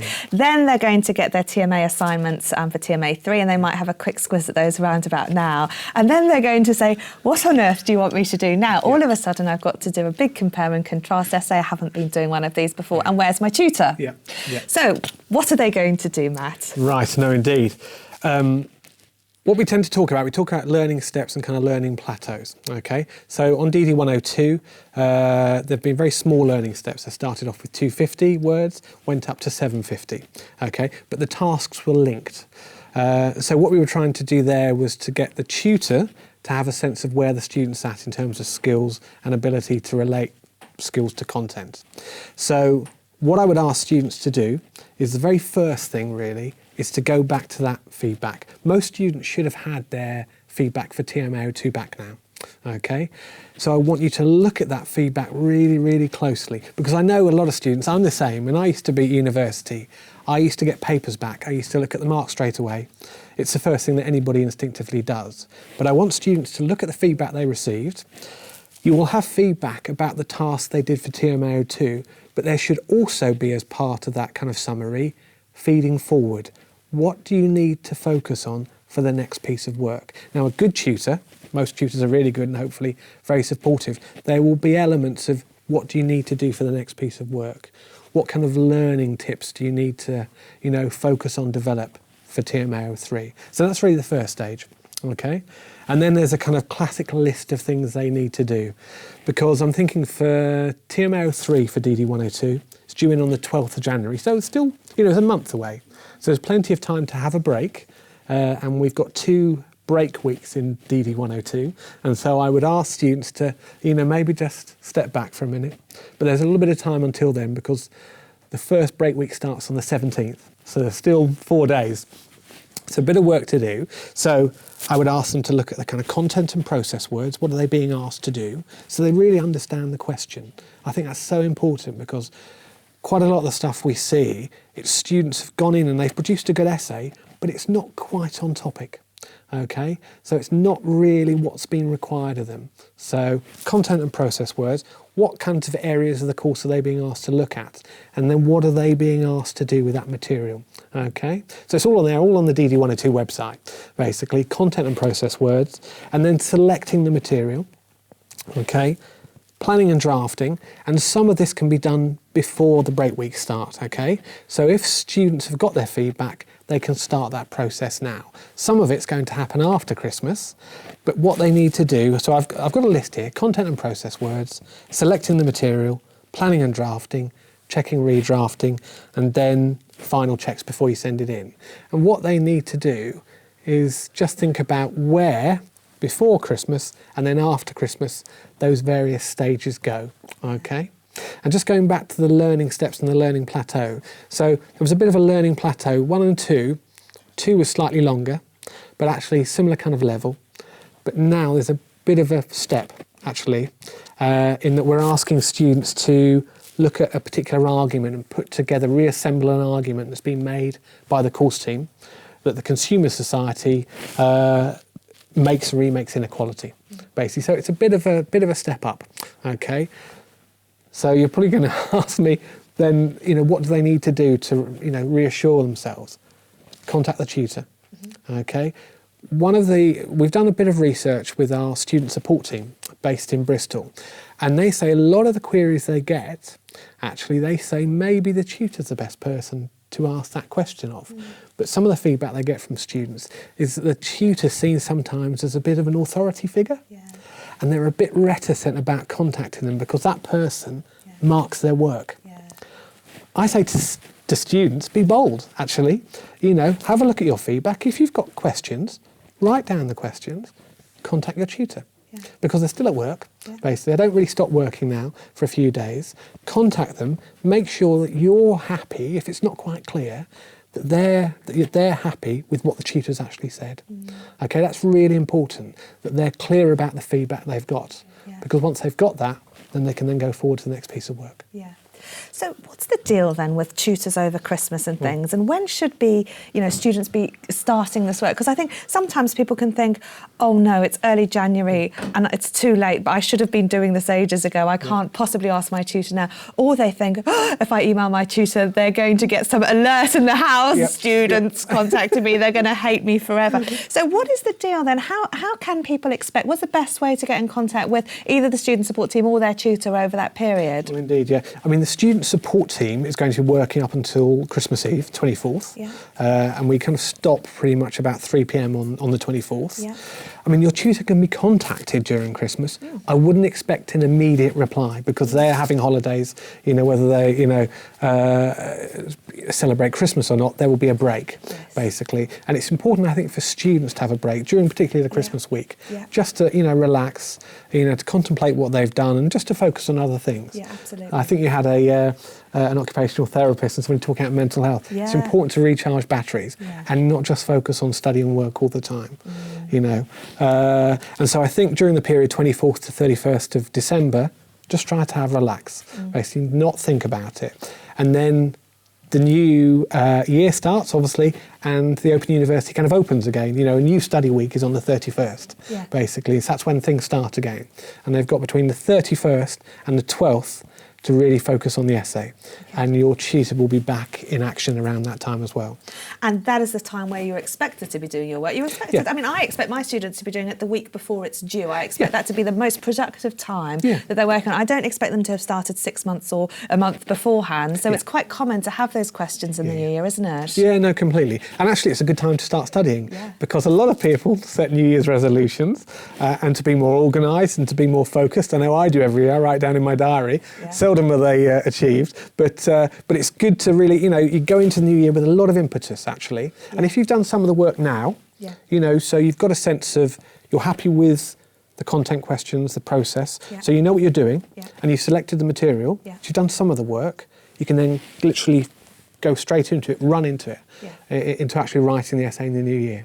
Now, I wanted to ask you about this because we asked students which of these issues is most relevant to them. And there were several options. I can misunderstand the question. We had about 28% of them saying that, which is really good because I think sometimes students, I know certainly when I'm trying to convey some feedback sometimes in TMA marking, sometimes it's difficult to say, you have really misunderstood this. It's brilliant. What you've written is really, really good. It's just not on track with what we want. And so actually having an insight into not understanding the question is a really important part of answering the question and being able to identify that. Also, my tutor says I need to evaluate more is another key area. But the majority are saying that they struggle keeping the word count and trying to fit everything in. Now, if I were looking at that, I might say, which I know a lot of my students do, I haven't written the TMA yet. And I'll say, well, have you planned the TMA? And they'll say, well, no. But they start writing the TMA. And of course, word counts can be very difficult when you see all of these words and then you start writing and you think that's a really nice paragraph. Oh, hang on, I haven't got some of the bits in here. What would you say about breaking things down and planning that process and identifying what you actually need to meet the question as well as to answer that TMA appropriately? What would your advice be? I think it's a really good question. I mean, that's why on TMA 03 we actually ask for an essay plan as part of the assessment. And we do that deliberately because there's quite a big step up because they're going from 750 words and an easier question to 1,250 words and a harder question. It's a longer question, more difficult to understand. And so we actually say to them, you have to produce an essay plan. And that in itself is quite useful. The other thing I say, I know it sounds really simplistic, but we see so many essays where students haven't put the question at the top of the essay. And actually it's something you don't think about necessarily, but if you're writing and you've got that at the top of the page, you will be constantly reminded about it. Yeah. And that's actually a really important thing. I know it's a small thing, but No, it's an I've important thing. noticed there's a difference between people meeting the essay question and sometimes people will reframe the question as well, Yeah. and you'll see it and you'll think, oh, that's where you went off track because you've rephrased it, Yeah. and so you're answering effectively a different question. Yeah. So it's really important to be able to do that. Matt, there are lots of different pieces of advice that DD102, for example, given, and many of the other modules in terms of how people plan essays. We've seen lovely mind maps in various different ways. How do you plan your academic work? What's the way that you like to think about things, and what works for you? Because I'd like other people at home to start thinking about this also. Yeah, for me it's really a two-stage process, I guess. The initial drafting of when I'm doing a paper or something, I would use a mind map, and it scribbles. It's a bit of a mess, actually. And that's my first kind of like, centerpiece. What's the question? Arrows flying off everywhere, little pieces of information.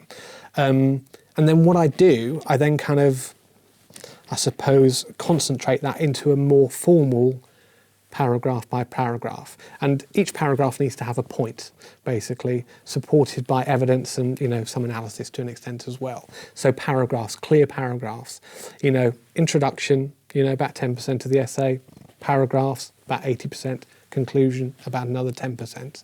Those aren't hard and fast rules. So you literally carve out your word counts, would you then? And that's how you'd meet them? Yeah, if there's a problem with word count, that's what I would try to do, because that's a good way of doing it. If you're more disciplined, if you're more internally disciplined, as it were, and I'm not, I'm terrible, I go massively over length. And when I'm writing a piece of work for a course, I'm often told off by the chair for modules that aren't DD102, saying, you've gone massively over length.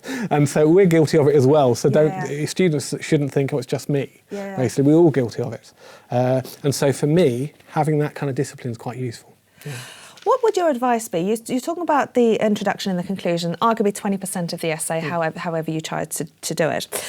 How important is it to frame what you're doing, and how important is that in terms of setting up your work well for you? Do you see a difference with students who spend the time on that? Because sometimes you can think, I don't really have time for all of this. I can take a bit out of the introduction or conclusion and then I can have another paragraph in the essay. Yep. But how important would you say that is in terms of framing the question and delivering on your task? Yeah. I think there's a qualitative difference in those students who plan their work and those who don't, basically. What we often see are pieces of work that are unstructured, basically, and I have a very strong sense that those students maybe haven't really put the work into that.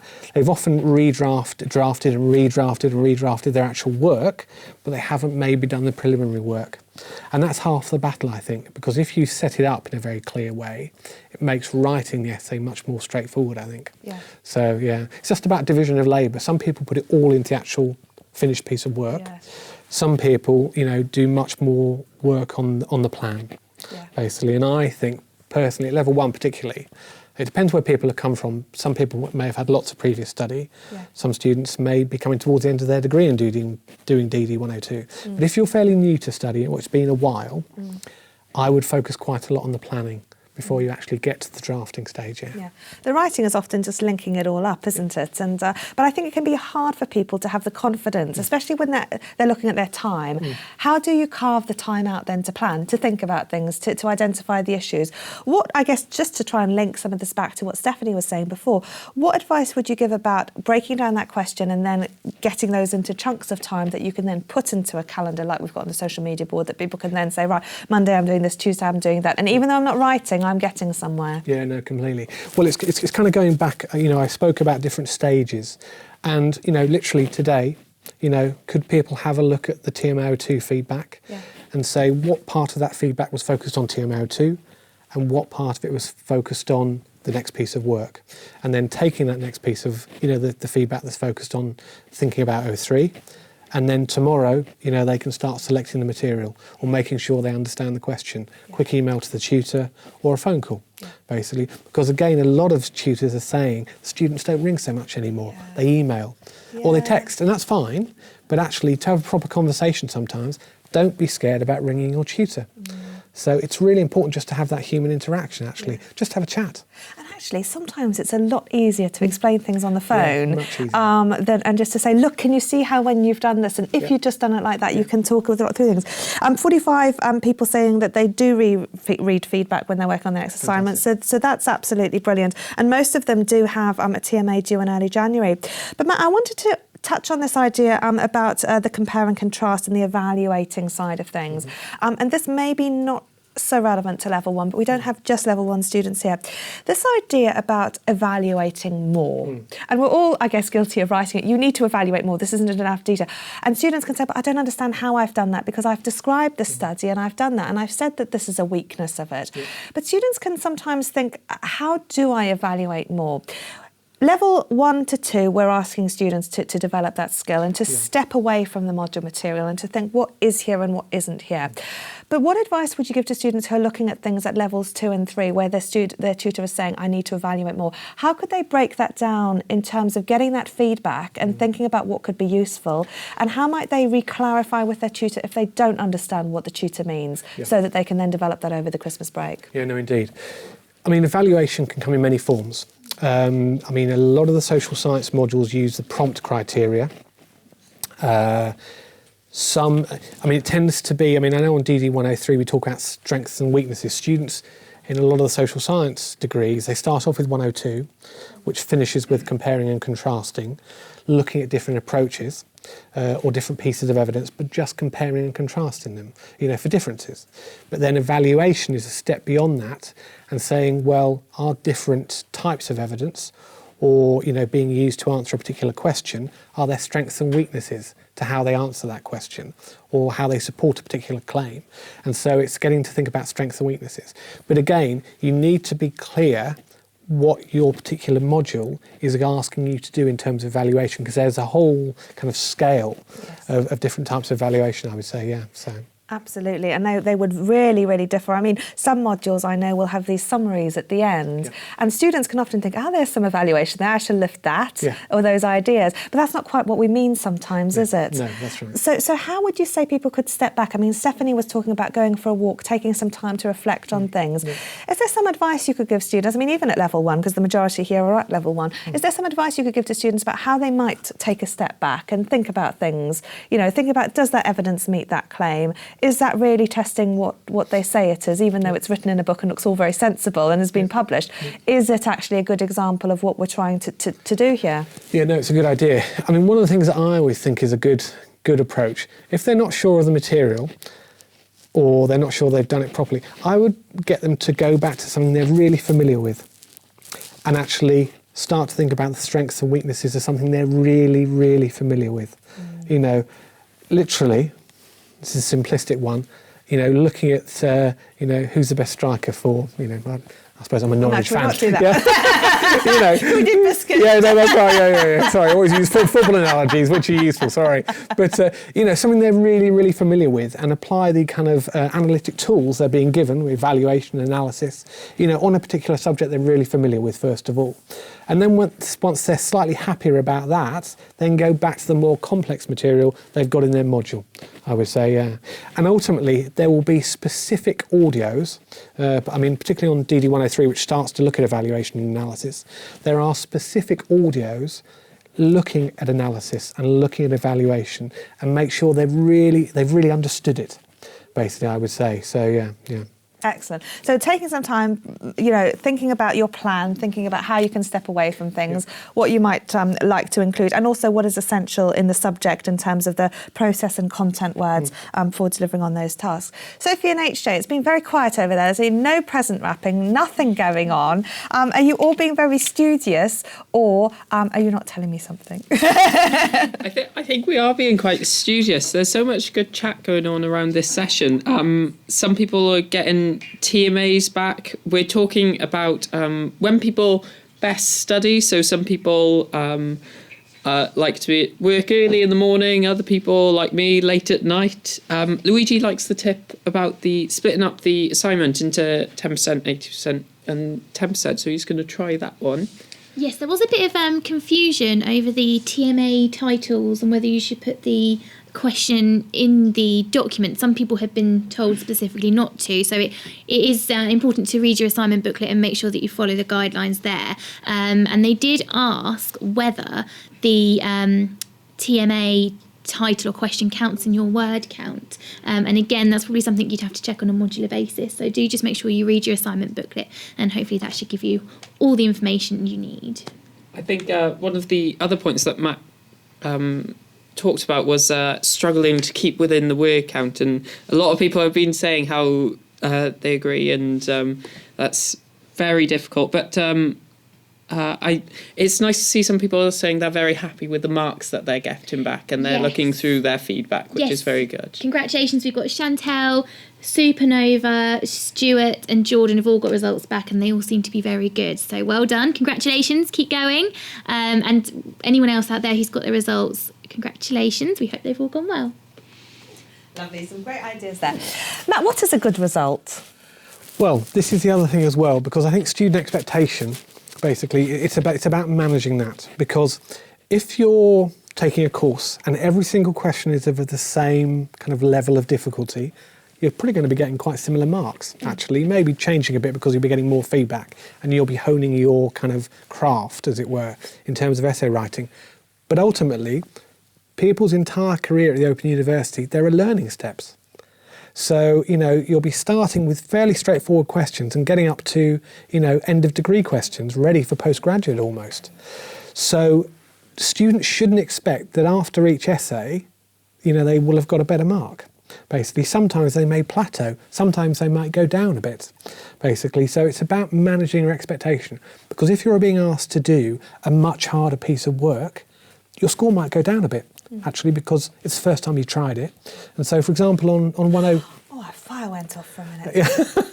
It's back on. It's back on. Yeah, that's right. It's back on. So if you're on 103, for example, we had a 900-word introductory piece of work, very lightweight, actually, diagnostic for the tutor to see their students' work.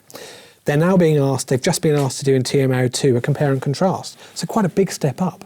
But we're now plateauing, and they're being asked to do another compare and contrast. So when I spoke earlier about introducing a skill, on DD 103, you've got two TMAs that one introduces it and one reinforces that skill. Okay, and so students might have got a slightly lower mark on TMO2 than they did for TMO1. But hopefully they should be getting a comparable mark or a slightly better mark on TMO3 because they will have had a second chance to practice that skill. Yeah, okay, good. Now, this whole idea that you spoke about earlier about contacting your tutor and what to do over the Christmas period, how appropriate is it? What sort of questions would people be asking a tutor? How might they go about getting in touch with a tutor? What sorts of things would you think would be a useful thing to do around this time of year? Well, you mentioned phoning, which is great, but also emailing is good too, isn't it? Yeah, that's right. I mean, I think to be organised, basically, have a clear sense of what you want to get from that tutor discussion. Okay, so having bullet points or just having mental bullet points and putting that in a couple of paragraphs, I think be very, very focused, basically, because the tutor will appreciate that kind of direct approach, I think, and that can be via a telephone call or via email, and so letting the tutor know exactly what you need from them. Do you know, I often find that's such a useful exercise because sometimes if I think, I really want clarity on this, and I think, what is it I want clarity on? And actually going through that process, I'm unclear about and then you can think through things, and sometimes you can almost help yourself, can't you? When you come to an answer and you go, okay, I don't need to ask that anymore because it sort of makes sense. But that whole idea about if I were to ask my tutor anything, it might be quite a useful activity for students to do, thinking about my TMA feedback, what do I and don't I understand? What am I and am I not going to do next time? And if I had a question, what would it be, and could I help myself with that, or should I bung that email off to my tutor? Yeah, that's an excellent segue to me talking about reflection, actually, because on DD 102 and on 103 and on lots of the arts level 1 courses as well, there's quite a focus on self-reflection, actually, and tutor-mediated reflection as well. So, for TMO3, we ask you to focus on what specific skills do you need your tutor to feed back on, actually. And so getting students to think through that process directly, actually, so that's really useful. And so hopefully if students are really engaging with that self-reflection process, some of those conversations might not be needed. But ultimately, if you've got a question, really think about what the question is, let your tutor know. They're there to help you. Brilliant. And would they think, oh, the student hasn't done their work, or what do you think they might think upon receipt of some of these emails? I actually think most tutors would welcome it, actually, because I think a lot of tutors realise how busy students are. They've got work, they've got care and commitments, whether family or other family, children or other family members. It's a busy time of year anyway, with additional kind of pressures, as Matthias was saying earlier. So I actually think that it will be, in some cases, quite a welcome contact, that they know the students are still engaged, because often we get a few students dropping away between 02 and 03 because of the level of difficulty. I think the tutor would much rather you contact them rather than being isolated, thinking, I can't do this. They're there really to help you, and they want to do that. So contact them. If you've got any queries at all, give them a bell or email them. I had some emails from some of my students saying, thank you for the feedback, that all makes sense. And actually I thought that was really nice, even though, there wasn't really, some students obviously didn't, and they wanted to talk about things further, but it can just be nice to say, hey, thank you for doing that, and that was really useful, and by the way, blah. So it can be nice, even if you don't feel like you've got a lot to say, just checking in can be really useful as well, can't it? Incredibly so. And I think that's particularly the case where there's a piece of feedback that might be termed critique, as it were. It might be something that you didn't expect, you maybe haven't done so well, or, you need to really think about something. And it's really good to clarify that and get some more support from your tutor, I think, Excellent. Matt, thank you so much for coming on. I hope that all the DD102 students have found this really useful. I hope everyone has found it really useful, because there's some really, really good advice there. Good. And I think that the key thing that I hope you've reassured students about, you certainly reassured me about, is that it is normal to have these questions and to articulate them. And tutors love hearing from their students, and they can always choose when and when not to open the email. So ping an email off to your tutor. They'd love to hear from you. And if you think they're brilliant, don't forget that you can nominate them for the Outstanding Tutor of the Year award that I talked about earlier, which is being run by the Students' Association. Matt, cheers, thank you very much. Yeah, chin, chin. No, I've done you a big one. A big one. I think you really deserve it, Matt. You really do. Yes, Cheers. thank you Happy very much Christmas, for coming everybody. on. Yes, indeed. All right. Thank you. Right, Sophie and HJ, that was a very, very useful session with Matt Staples, the chair of DD102. What sorts of things are people saying right now? Do people feel more on track with their time management? And I see we've had lots of new people coming into the studio also, which is brilliant. So we've got people representing all of the faculties and areas of discipline now, which is great. And don't forget that if you are new, you can use the pin button to scroll down the chat, and the Watch and Engage is the best option, where you can select from the widgets and let us know what you're thinking, as well as chat to everybody else in the studio. So, checking in, what's going on? We have been a bit distracted, but we finally got our baubles with some photos on. So we've got a couple of study buddies, which I do like. This is Scout, who's her study buddy from Kate. And we've also got a selfie of Kate with her bauble earrings, which I love. I do love a bit of Christmas decoration. This is Molly the cat, who's not very impressed about Robert studying all the time, but I suppose it's because they always want attention at the wrong times. I'll be that one. But I really like this one. I think we loved Holly's Christmas decoration. I definitely approve of this one. We've got a couple more study buddies as well. We've got Squealy from Sylvia. And we've also got Richard's cat here. That was on Twitter. Molly, sorry. Lovely. Thank you ever so much. We're going to pop these on our tree. I think Jordan's been asking me, he would like to hear one of my jokes. I've warned him against it, I have said, but I have to do it because he keeps asking me. Okay, so you have to. So, Sophie, what does the cheese say when it looks in the mirror? Hello, me. Oh, dear. I'm sorry. I told you. It would not go down well. That was nearly as bad as the one that came out of the Christmas cracker. Nearly.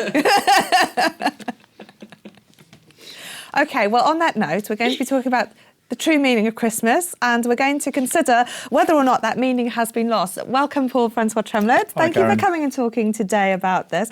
Now, in other Student Hub Lives, you've been talking about whether Star Wars is the new religion, and I was saying before to HJ that I bet that you're going to go and see the new film that's out.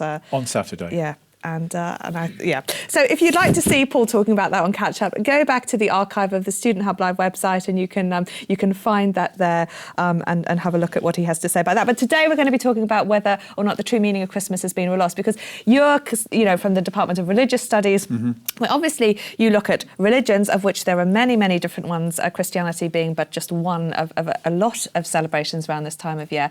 And you look really at the way at which we practice some of these ideas and the way in which these religious festivals give us a way of acting out social identities, both individually and within groups. That's right. I suppose I'll start just by pointing to an article called Towards the Theory of Santa. Right. So we actually, even write about Christmas as academics and scholars. That's an article from a journal called Anthropology Today. And, Christmas is a ritual. It's a ritual with gifts and families and friendship groups coming together to participate in sharing a bit of wine, some mince pies. And this is all fantastic, by the way. Looks great. And these occasions when people come together to do these, to share, to eat and drink and give gifts to each other. These are we often think of our society as secular, but moments like this. Maybe moments like this seem to indicate that religious meanings aren't being lost. They're just being reconfigured. They're working themselves out in different ways. We asked our audience, and if you haven't had a chance to tell us what you think using the interactive widgets, we've asked what Christmas means to you. Do you think the meaning of Christmas has been lost? Do you feel there's too much excess at Christmas? Name 3 things you feel is excessive. And can exchanging gifts with loved ones re-facilitate connections? Going back to that idea that Matthijs and I were talking about very early on. But some of the things that are coming up very strongly in terms of Christmas are things like family, stress and peace are the key words that are most prominent. Would you say that's very common? Well, I don't know if it's common, but it sounds nice. This morning you've been talking about lots of stressful things or stressful elements of study like TMAs and that kind of thing. So this session we can, and maybe in a more relaxed way, think about some of the nicer dimensions of Christmas. Yes, it's a time of, we like to think that Christmas could be a time of peace, time of goodwill between peoples. It's also a time when a magical being, I mean, we often wonder about secular cultures and atheists but Santa, Father Christmas, this magical being comes into our homes, provides gifts, gives gifts, facilitates the giving of gifts. This is a wonderful time of year for people, regardless of their ethnicity, identity, religious background, or whatever. How important is it, do you think? I mean, religious studies and religious festivals, there are so many ideas, and there's this distinction between believing in something and being able to practice something. And we spoke in one of our pod mags very recently that you can access on the resources page of the website, incidentally, about the extent to which you can or cannot opt into religions. Christmas is something that people, atheists will often participate in, even if they don't believe in something. Whereas there are other things like Hanukkah, for example, that you may not feel like you can participate in if you aren't within a certain cultural group or denomination. What's so different about Christmas in terms of a festival that most people feel that they can participate in some way in this festival? Well, when we think about religion, we often think about that there must be beliefs, and then there's the things that there are practices, the things that people do or we do, and sometimes we see practice and belief as being very closely linked, that there must be something you believe in order to make you then carry out an action, and sometimes we see them as separate, and that you don't necessarily have to believe in something to go and do it. I think that Christmas, there's not necessarily a huge amount of cognitive content for Christmas, or belief content, let's say. Christmas is all around us. Some people think it's just become a festival of consumption, a festival of capitalism.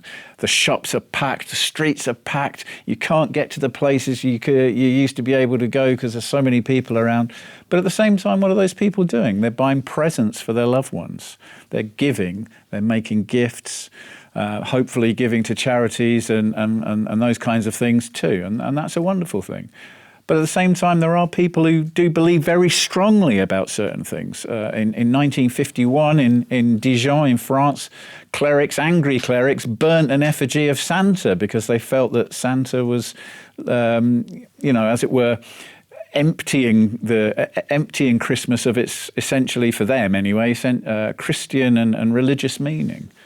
I think if we think about Christmas, it's maybe a pagan festival going back to the winter and the importance of feasting and being able to see the coming of the new year and the sun.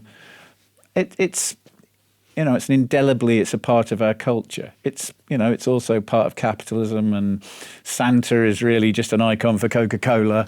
That's another thing we talked about on the Pod Mag. But yeah, all those things are true. But don't forget gifting, giving, sharing.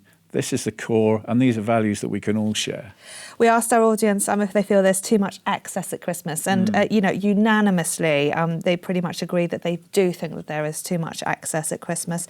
They also agreed that they think that, although to slightly a lesser extent, the meaning of Christmas has been lost.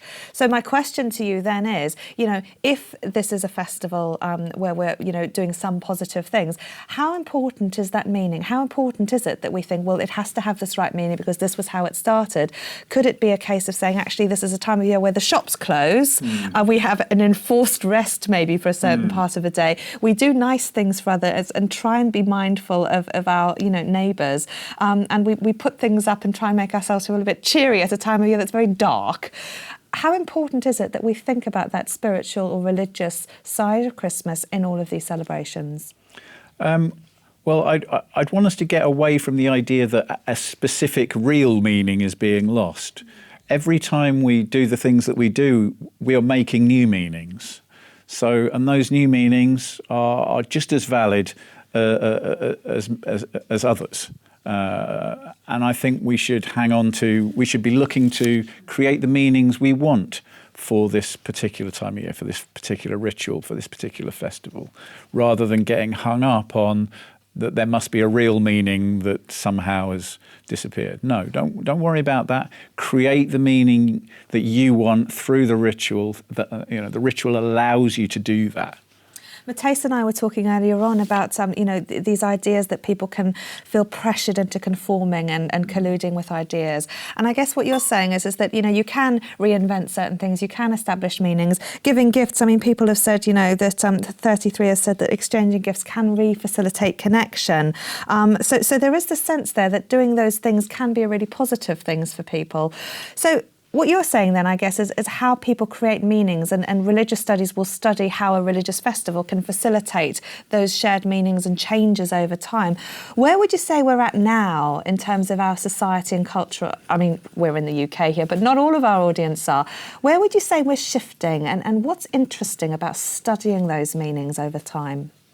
Oh, that's a big question. We've only got a few minutes. Do your best.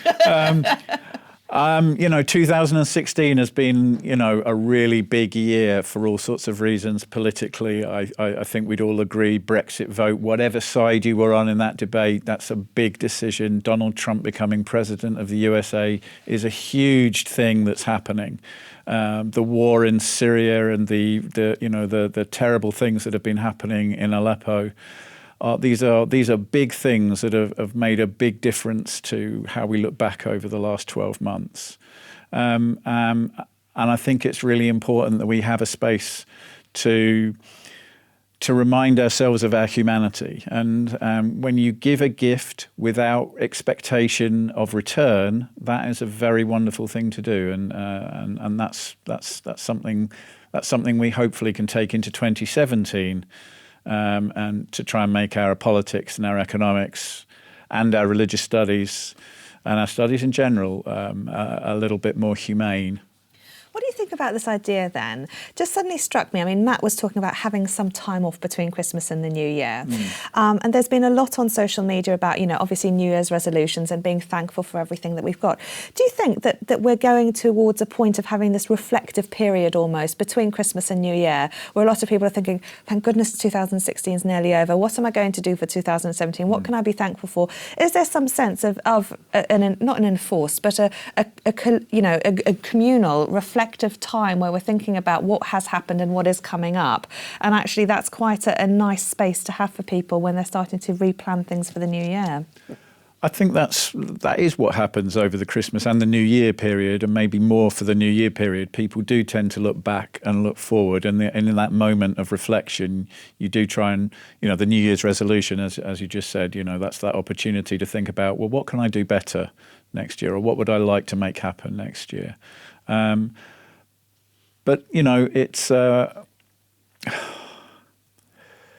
I don't know, really. No, it's a difficult one, isn't it? What I find so interesting about religious studies is the way that you combine so many different disciplines. I mean, it's almost everything but religious studies, because you're looking at anthropology, sociology, geography, psychology, all of the ways in which people, act these things out.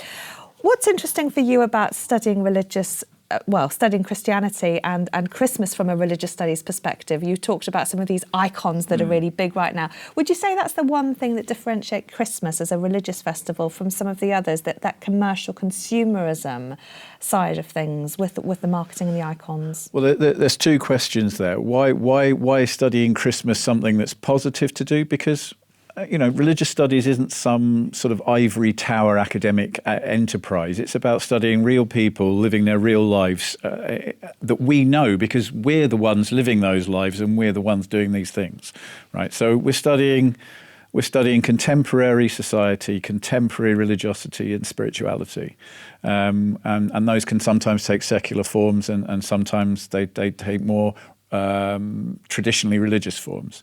So what is religious studies? What makes it interesting? Because it's about us, and it's about now, and it's about the world we live in and the world that matters.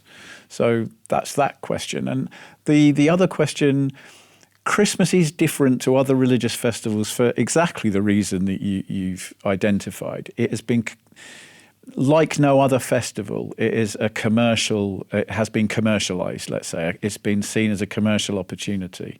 And so when we go into our towns, cities and villages, the shops are full of Christmas, the street, the decorations, the opportunities for merchandising and all of that. You can't really escape it. And I can't think of a festival from another religious tradition which has become a vehicle for that kind of commercialism. I don't know. Maybe some of our students have got some ideas about that. Yeah, Halloween, I think, is, from my perspective, is getting progressively more commercial. But it's interesting that I guess there's a limit to how commercial something can get. I mean, we've sort of got like a marker when we can start advertising Christmas, and it's only acceptable to do that, I think, from October or something like that, isn't it? Well, it feels like August, but yeah, exactly. But there are some parameters about what we can do, whereas some, like Halloween, are maybe increasing because there aren't those social norms around things. Sophie and HJ, have people come up with ideas about what Christmas means from that side of things? We've had quite a lot of comments, actually. It's been really nice. So we've had Holly, who says that she believes the meaning of Christmas has changed, but there is no reason it cannot mean different things to different people. And for her, it's about kindness and thought and caring for others, and reflecting on the past and looking to the year ahead, which I think most people tend to agree with, actually. It's a lot of reflection has been noted. We've had Lucy, who said, I'm not a Christian, but I value this time of year as a chance to think of others and celebrate together. So there's been some really nice talk about charities. A lot of people giving to charity at this time of year as well. I think two comments that I'd pull out is Luigi said that I think Christmas has transcended Christianity in the UK at least, which is a very interesting point. As I think we're reminded a lot, at least in politics, that we're a Christian nation. And I think that's a interesting point. And I think Holly's point. Did you say Holly's point? I might have done. We've covered Holly's point. But so a very interesting discussion happening here. Yeah, definitely. So if we were an essay, Paul, we would say, in response to the question, has the true meaning of Christmas been lost to a capitalism idea? We'd say, possibly, but it doesn't really matter because we can make a new meaning. I think, and we'd probably use the idea of invented tradition to argue for that, Brilliant. Thank you so much for joining me. That's been really interesting, and also really interesting insight into religious studies at the Open University as Been a well. pleasure. Thank you. And we've got some wonderful resources from not only Paul's section, but many of the other sections on the website. So do check those out, and particularly the time management ones, which may be helpful if you want to get a grip on that. You'll see some new widgets coming up on your screen now.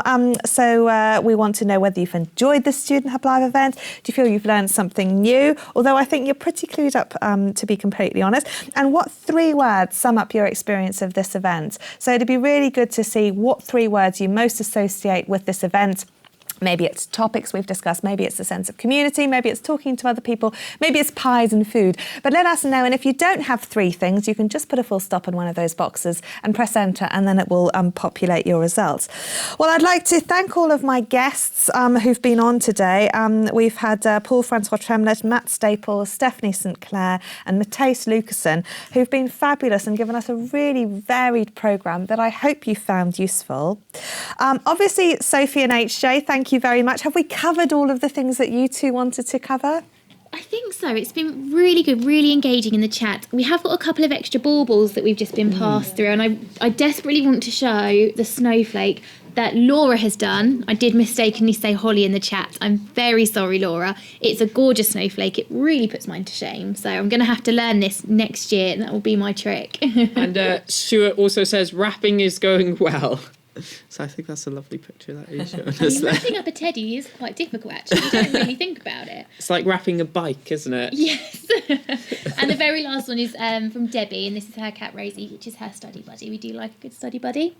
So thank you so much for sending those through. If you have sent us a picture, please also send us your address so that we can get a nice poster out to you, because obviously if we don't have your address, we can't do that. So if you can send that through to us, studenthub@open.ac.uk, and we can get that out to you as soon as possible. And we've had such a good time chatting. If there's anything that we've missed, remember to email us as well, and we'd love to get back to you. Lovely. Well, thank you both. You've done a fabulous job as normal. And thank you for everyone backstage also who's been helping out on the chat and the social media as well. So I've mentioned the resources on the website that you can go and take a look at. We also have a feedback, because we like to reflect on our feedback at the Student Hub Live. So if you can take a few moments, there's a very, very short form on the website that will tell us what you've enjoyed, whether you've got any suggestions about things that we could do differently or areas that you'd like us to cover. Please do enter that data onto that very brief form on the website and let us know what you think. If you'd like to email us, though, or there's something a bit more detailed or specific you'd like to tell us, please email us studenthub@open.ac.uk, and we would love to hear from you as well. Don't forget, as I told you earlier, that you can nominate your tutor for an Outstanding Tutor Award, and also if you are asked to participate in that National Student Satisfaction Survey by Ipsos Mori in the new year, please do so, because we really like that feedback also. We're going to keep the chat room open for another half an hour so that you can say your farewells, etc., and we're going to play a couple of short videos as well after the session. I hope you will have a wonderful Christmas and New Year. I hope you get some time with your friends and your family, and that you get to celebrate some peace, reflection and good studies over Christmas and the New Year. Do drop your tutor an email. Keep up with your studies. Open University students have a really great Twitter account as well. So if you do want to reach out to other students, that is another place that you can do so. And that's all. Sophie and HJ, what are you hoping for Christmas? I don't know. It's been so busy with assignments. I haven't really had much time to think about that, but I think I'm going to write my list to Santa tonight. I've seen a distinct lack of snow this year, so I am hoping for a white Christmas. That's all I would like. Well, Sophie, you don't make things very easy, do you? Please. But, no, I know I was looking back on Facebook, and I think about 6 years ago it was Oh my goodness. Oh my God, that's amazing. Well, there you go, Sophie. Just goes to show anything is possible. Right, on that note, I'd like to say thank you so much for logging in. I really hope you've enjoyed the event. Thanks to everyone who's helped put this on, and that's all from us here at the Student Hub Live for now. We'll see you next time. We've got some more events lined up in January. Do click on the Count Me In button and we'll tell you when they're on. See you very soon. Have a great Christmas and Happy New Year.